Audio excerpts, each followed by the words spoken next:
I get a lot of people connecting with me personally through the platform of Quora. Uh, I mean, for a few years, it was almost a full-time job. It was really just overwhelming. It's just slowed down a little bit, and I've slowed down writing too, so that's been okay. But what I want to say is that it has given me a beautiful perspective on sort of the state of the spiritual world, if I want to call it that, or the wonderful awakening that's going on across this planet. And it's given me a lot of insights into the difficulties and lack of understanding that people have of what is actually happening to them. So it's very common for me to receive an email that goes something like, I don't know what's happening to me. Suddenly I've lost interest in my job and I'm not motivated anymore and no one understands me. I think I'm going through something spiritual, but I don't know. And I don't know who to get in touch with or who to reach out to. Read something you wrote on Quora, and I thought I would contact you. This happens all the time. And I'm very happy to connect with everyone and share whatever I can from my own experience, because I realize how disconcerting this can be. And the reason it's very disconcerting is because it crosses over into the psychological. So many times people wonder if they're, losing it, basically, if they're, going off the deep end and, they can't control their mind or what's happening to them. But deep down, they actually believe that that's not the case and it is something spiritual. All right. Now,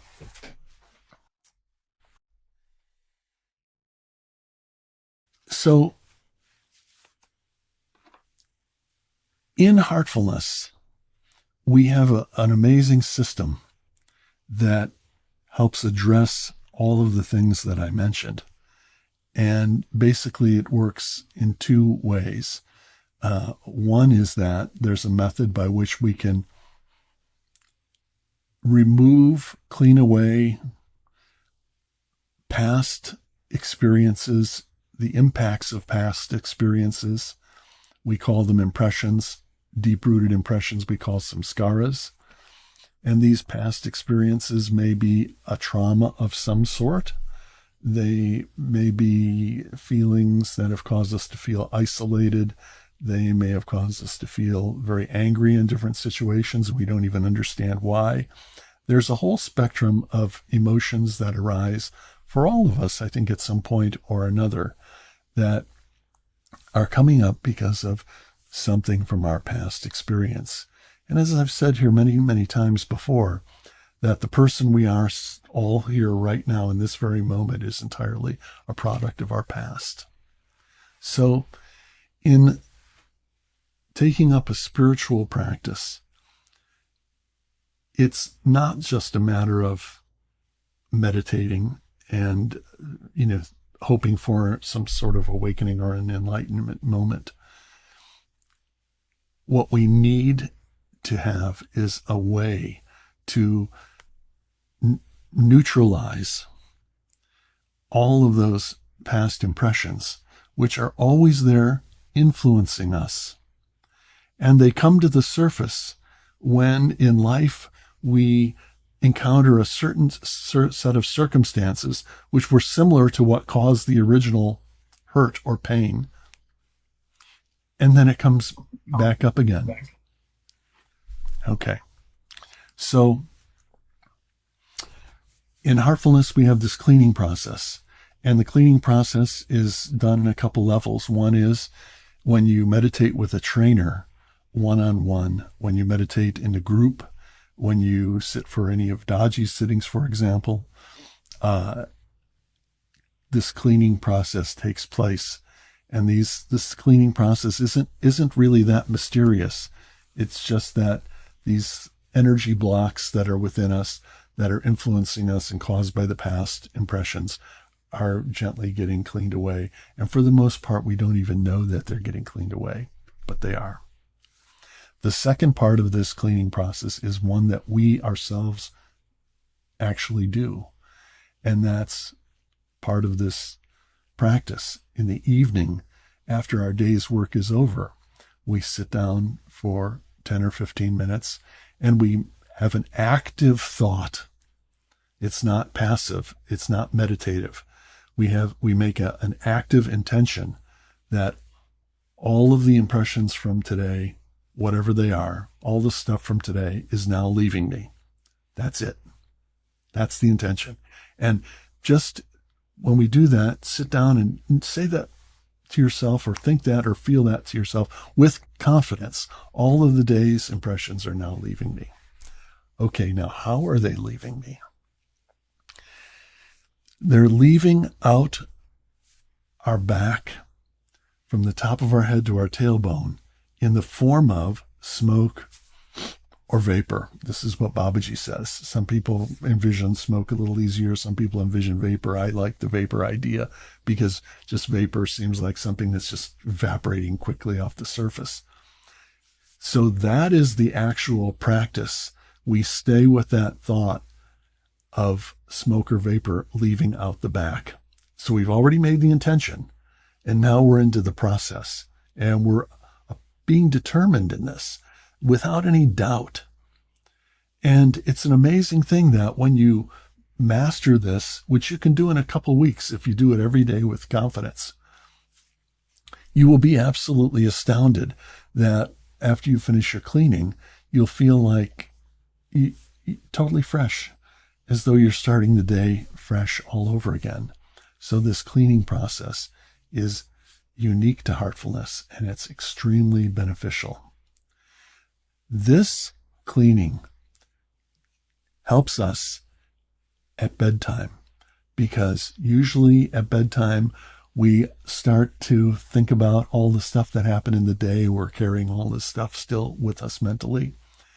When we do the cleaning, we've set it all down, we've cleaned it away, and when we lay our head on the pillow at night, it's so much easier to get a restful sleep. That's one benefit.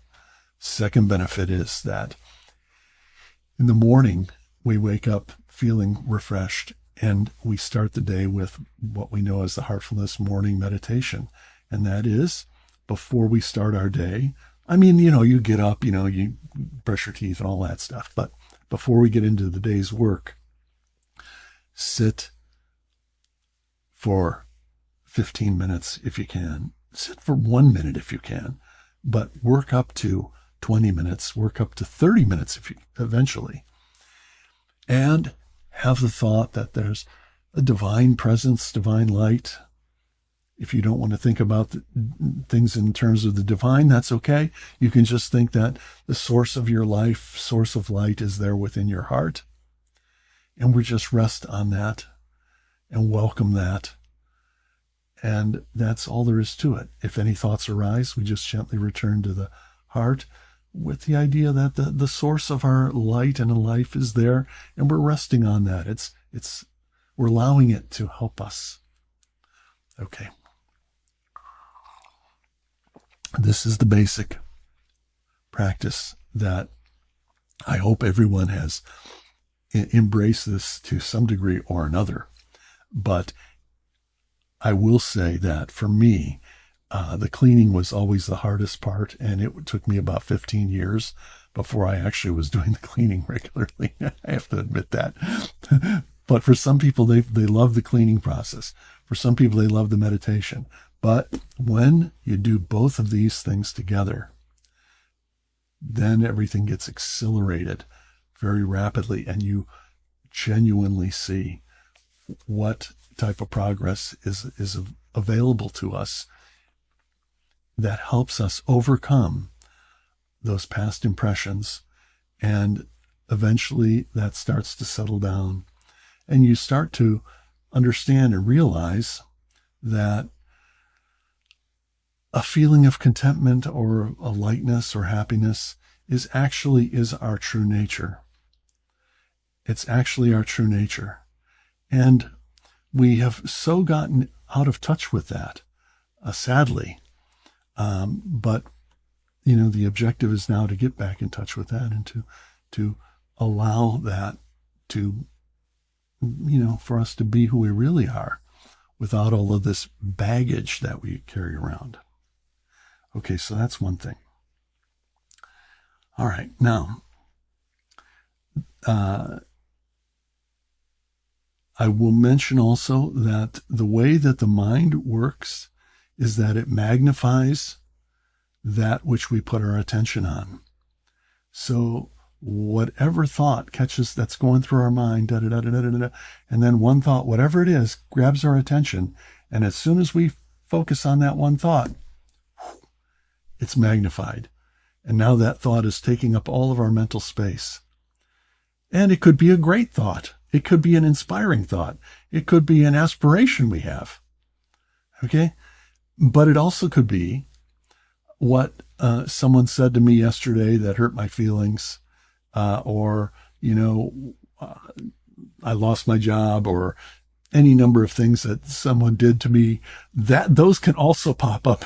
Those are stories that pop up. And when we remember them, that they expand in our mental field and take up all of our mental space. And when that happens, we're again giving power to that. We're giving power to it. And this is how we get caught into different thought loops that cause, often in the negative phase, they cause us sadness, loneliness, depression, all of these things because we're caught in a thought loop. And they're powerful because when we give them attention, we give them power. So it becomes this loop that's very hard to get out of it. All right. When this becomes extreme, this is where heartfulness really shines, because then you can reach out to a trainer and you can have an individual sitting where they will help you one-on-one for free to clean away these, things that are causing these troubles. And it might take a few sittings, but you'll find that it helps you to get out of that loop and feeling back to yourself again. Okay, so this is the overarching idea and the solution that heartfulness provides. All right. Now, I want to offer up a suggestion. And I've written about this on Quora many times, but it's not easy in the beginning to just take up a meditative practice. And I know, it's not easy for someone to start and to do this meditation in the morning and to do the cleaning in the evening, or to even meditate for 1 minute, or to attend these sessions or any other thing. It's really become very difficult. So very often now I'm telling people that, look, there's another way to find some relief from these trends that cause these things for us. And I want to share these two things. And the two things are forgiveness and gratitude. And what I write about on Quora is that when at night, before we go to bed, if we take 1 minute, and we think about anyone that's caused us any harm, feelings of ill will, someone that we maybe just don't, rubs us the wrong way. If we take 1 minute and we really feel a sense of not only forgiveness for whatever we perceive that person did to us, but also forgiving ourselves. This is an incredible technique because it starts to soften the heart. And through that process of forgiveness, we can transmute that into a feeling of love. And we can feel that love within for ourself, the self within, and we can feel that love is going to all of these people or situations even. We can just feel that. And in 1 or 2 minutes, this is a simple technique that we do at the very end of the day. That's one thing. In the morning, when we first wake up, if you start the day with the first thought being one of gratitude for, wow, I am just grateful for this day, for being here to experience whatever's going to come my way, and rest in that feeling of gratitude for 1 minute. Just for 1 minute. Here's just 2 minutes of time out of the whole day. That will completely transform and start to change how we feel about, a lot of things that are troubling us. So I wanted to bring that up today because those are kind of easy things that we can incorporate. And those are for anyone who has a hard time getting going with the practice. The idea is that, yes, we want to get going with the practice at some point, but this is a start, and I wanted to mention that today.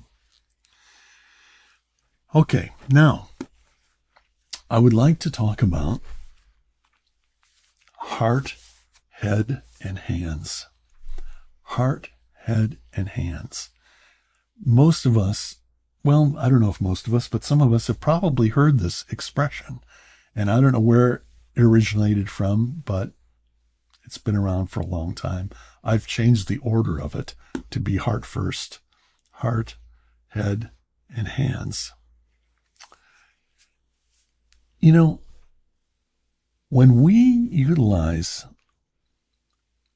all three of these and get them to work together, this is when we feel a tremendous sense of fulfillment in our life. Because if we take up just one, let's just say heart, okay? All right, we take up the heart and we're being loving and we feel love and devotion. We feel, a gratitude for the divine, and all of that is fantastic. And it has such a wonderful effect on things around us, okay? But, it helps to have the head and the hands too, because without the hands part, what are we doing with all of that we're feeling? In the same vein, if we talk about just the head or knowledge, we can gain a lot of knowledge about many different things. But once again, if we don't have the heart behind it, we don't have that passion behind it, what are we going to do with that knowledge? And if we don't apply the hands or the doing, how are we going to share what we have? You see? So heart, head, and hands ties in directly with the 3 yogas, aspects of yoga, which are embraced in Heartfulness as our sort of our character. Okay, and the first one, heart, is alignment with what we would call bhakti yoga, which is being devotional or loving. Okay, so heart has to do with devotional, bhakti, being devotional, loving, and a sense of dedication to your spiritual path. So that's the heart, also in yoga called bhakti. The second one I want to talk about is the head. Okay, so this would align with, in yoga, jnana yoga. Jnana is the yoga of knowledge. Okay, this can be very confusing because knowledge in this yogic sense is very often referring to either a knowledge of yogic scriptures or texts But it also applies to the inner knowledge that you get from doing your spiritual practice. So, heart is being passionate about what we believe in and know. Head is, all right, understanding. It has to do with understanding. We can take in all kinds of information, but if we don't really understand it in a way that's utilizable, then it's like water flowing over the dam. It's just, it's not useful to us, and it's not actually knowledge, because my definition of knowledge is that which we need to utilize in the present moment. That's knowledge, because it's useful to us. Okay. Heart, head, hands. This correlates to, in yoga, karma yoga. Okay. Karma is a little different than what we think. It's not eye for an eye. It is sort of that, that you do someone wrong and something wrong is going to come back to you. That's part of karma. But the overarching idea here is karma is the path of action, but more importantly, it's the path of right action. And when you read some from the yogic literature, you really understand and get the sense that we take action, but we take right action. We don't concern ourselves with the results. Because if you take right action, the results will be exactly what they're supposed to be. Right action leads to right results. Okay, this is what I call hands. We're taking action. We're doing. So when we put these three things together, heart, head, and hands, we are looking at the complete fulfillment for ourselves. for ourselves. But we do this also in the spirit of service. Okay. Now, I want to talk about the last one, hands.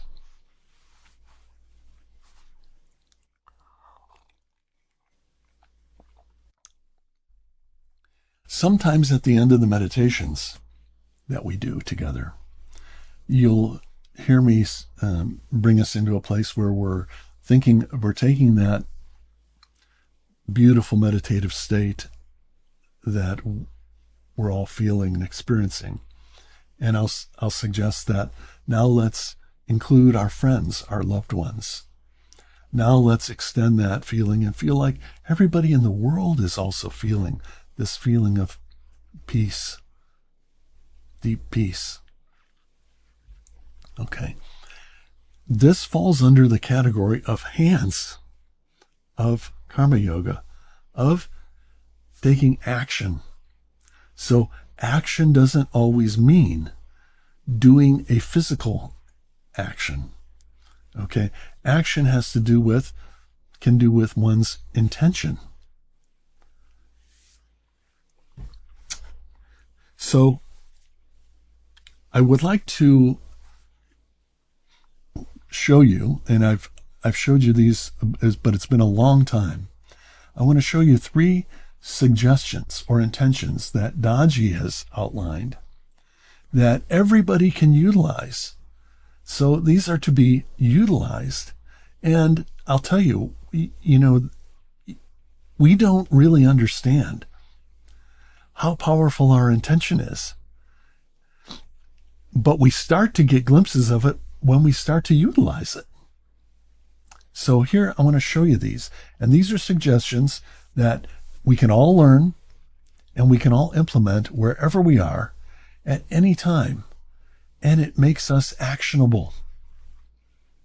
It makes us actionable through our inner knowledge, our inner condition, our heart, our into everything. So here they are.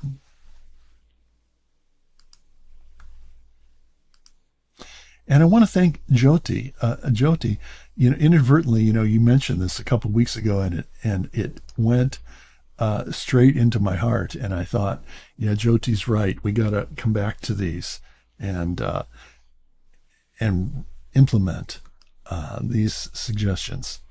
And of course, there can be other suggestions too, but let's take these up. So I hope everybody can see that. So these are the 3 heartful suggestions for a collective evolution of humanity. This is our hands. This is our karma yoga. The first thing that we can do is we can have the idea wherever we are. I mean, imagine that you're in a movie theater, or imagine that you're in a restaurant, or imagine that you're in the grocery store. It doesn't matter. And you have this idea, you make this idea, this intention. Everything around is deeply soaked in godly remembrance and is developing a feeling of peacefulness. Okay. I've heard this worded several different ways, but take it as a general idea that everything around, and I think of it in terms of particles, and I've heard Daji talk about this, that every particle in everything around is just saturated or imbued with the divine remembrance and is becoming still and peaceful. If you're going to take up one of these 3, and one of these 3 will resonate with you, but this one for me is the one that resonates with me, and I do this pretty much all the time. I feel this way. So that's number 1. The second one is we can have this thought that everyone, including ourselves, is developing correct thinking, right understanding, and an honest approach towards life. So, basically, we're having the thought that, whatever's coming to mind is the correct guidance. We're giving permission to our sort of their inner self. Yes, give me the correct guidance. Give us all the correct type of understanding, the correct type of thinking, and an honest approach towards life. Again, this is a general suggestion, but this is a way of being actionable through this practice. The third one, everyone is being filled with love and devotion, and hence real faith is growing stronger in them. Okay. This one is so important. And here's why I'm bringing this up, okay? Because when you get to a point in your practice, when you've received so much, and you know what this means to you, and you know how much you've received, and you know what changes it's brought, okay?